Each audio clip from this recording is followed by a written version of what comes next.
Hello friends, welcome back to my channel. तो मेरा इस स्टडी ब्लॉग एंड स्त्री स्ट्रगल पे स्वागत है। तो आज है संडे और यहाँ पे मैं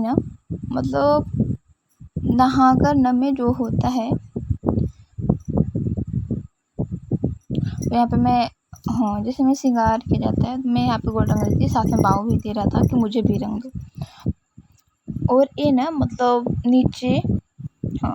नीचे फट जाता है और अंदर पलंग के नीचे देखता है, पलंग के अंदर देखता है कि कुछ सामान गिरा हुआ है, जिसमें में बॉल हो गया और कुछ सामान गिरा हुआ रहता है। तो वो देखता है और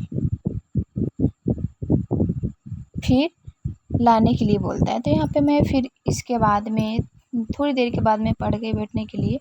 पढ़ने तो मैं बैठ गई, बट मुझे याद नहीं रहा कि ढेर मैं चूड़ियाँ पहन ली थी, तो खोलने के लिए नहीं, क्योंकि थोड़ा चूड़ियाँ पहन गए तो लिखने में थोड़ा सा आसान होता है और कुछ डिस्टर्ब हो रहा था मुझे, तो मैंने निकाल के रख दी। मैं हमेशा थोड़ी पहनती हूँ क्योंकि मुझे लिखने में आसानी हो, क्योंकि उससे फिर उससे लिखा ही नहीं जाता है, मैं लिख नहीं पाती हूँ, इसलिए मैं खोल दी। और इसके बाद कुछ देर के बाद लगभग 2 घंटे हो गए थे और उसके बाद बाबू को भूख लग गया था, तो मैं दूध पिला रही थी, क्योंकि इनको भी देखना बहुत ज़रूरी है। जितना मुझे पढ़ना ज़रूरी है उतना इनको भी साथ में देखना बहुत ज़रूरी है। क्या चलिए आपको बेटा दिखाओ। यहाँ पे चैप्टर को मैं रीड कर रही थी, क्योंकि रीड करने के बाद में पिछले चैप्टर को मैं देख रही थी, जो हाईलाइट की थी उसको मैं देख रही थी। बार बार देखने से थोड़ा सा याद होता है और पता भी चलता है, पता भी रहता है कि एक चीज़ यहाँ थी। और मैं यहाँ पे नोट भी बना रही हूँ, तो लगभग आज मेरी नोट कंप्लीट हो जाएगा, क्योंकि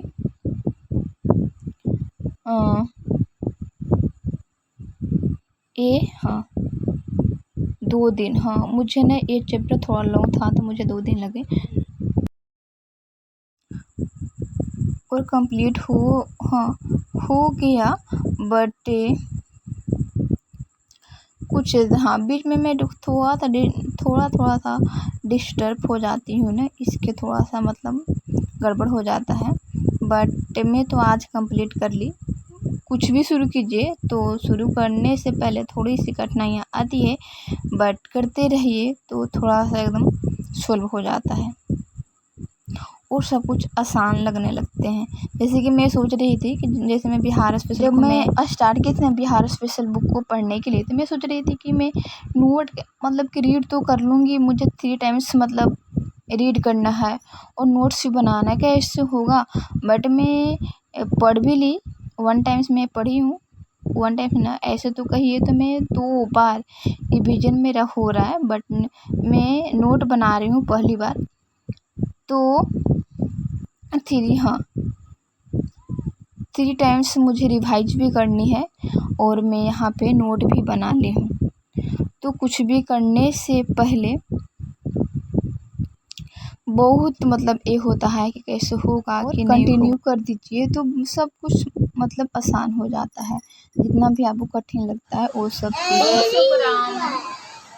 दान स्वरूप में मिथिला के कर्नाटक शासन रामपाल के शासनकाल में 1097 साल के में कर्नाटक राज्य का उदय हुआ और इसका संस्थापक न्यायदेव था और महान शासक। फट जाएगा बेटा। और राजधानी सिमरावगढ़ की और बख्तियार खिलजी के अभियान बिहार के क्षेत्र में हुए और नरसिंह देव ने भी भेंट राशि देकर संतुष्ट किया। 1378 ईस्वी तक कर्नाटक वंश का अंत हो गया और हरि सिंह देव एक महान समाज सुधारक थे। उसी को पंजी प्रबंधन का विकास हुआ। मध्यकालीन बिहार पाल वंश का।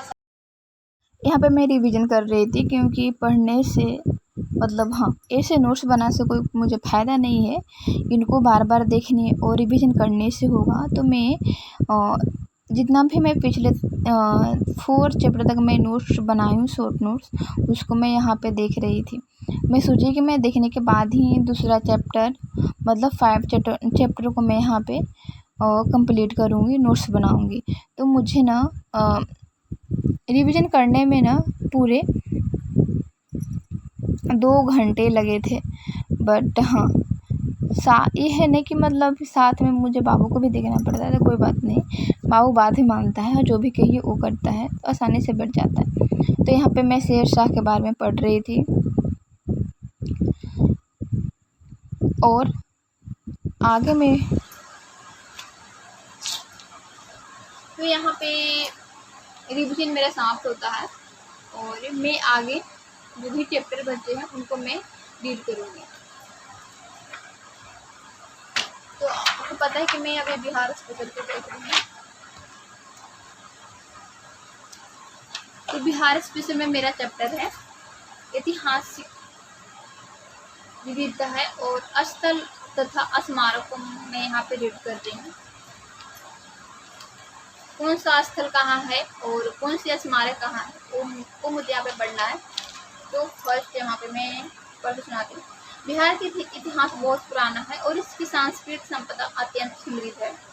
प्राचीन बिहार में अनेक महत्वपूर्ण ऐतिहासिक घटनाएं बिहार में घटी और विराट साम्राज्यों का निर्माण हुआ और बौद्ध धर्म और जैन धर्म की उत्पत्ति स्थल और जैसे पिछले चैप्टर जिसमें 1, 2, 3, 4 तक मैं रीड की हूँ, साथ में हाईलाइट भी की हूँ, उसी तरह मैं 5 चैप्टर में भी रीड के साथ हाईलाइट भी कर रही हूँ ताकि मुझे समझ में आए।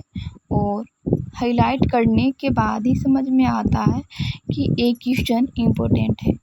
मेरे हिसाब से यही होता है और मैं यही करती हूँ और यही मतलब क्या बोलते हैं रास्ता में अपनाई हूँ कि जो पढ़ते साथ में हाईलाइट कर देती हूँ, जो भी मुझे इम्पोर्टेंट लगता है क्वेश्चन उसको